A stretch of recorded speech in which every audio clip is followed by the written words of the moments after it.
صافاك شحال معقد هاد خونا. انا باغي ندير العاقه. كيفاش ندير العاقه؟ شنو الحاجه اللي خصني ندير؟ هذا احسن مثال العاقه. قول شي. صعب العاقة، واخا خويا نعطيو العاقة. العاقة بكل بساطة مرتبطة عند كل واحد بإيموشن، ما قلنا واحد المرة. يا إما تكون كتعني لك الحرية، تقدر تكون تسمى عندك الباور قوة، يا إما غتكون كتسمي عندك الغنى، يعني مستغني على أي واحد ندير whatever I want to. talking about the why.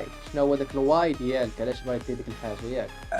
هو الواي اي واحد اللي غيكون مازال كيفكر في فلوس وباغي عنده الواي ما غاديش يكون محتاج ايموشن، غيكون مركز على الجيفين، غيكون مركز على البروسيس. الواي الا وصلتي للواي فرق ديباسيتي لي زيموسيون انك باغي تاخذ ايموشن. يعني مثلا اللي مثلا عنده ميشن اللي كتلقى عنده واي، كتلقى عنده ميشن، والميشن كتعطي ما كتاخذش. يعني انا عندي ميشن كنسمعوا مثلا دونك اللي باغي دابا يدير ستيب الاولى هي هذه اللي كنقولوا دابا، موراها عاد ندوزو للواي. الواي دابا اول حاجه الواي ديال خليك انت في الواي. خلينا نبقاو في هذا الواي هذه اللي قال اسامه.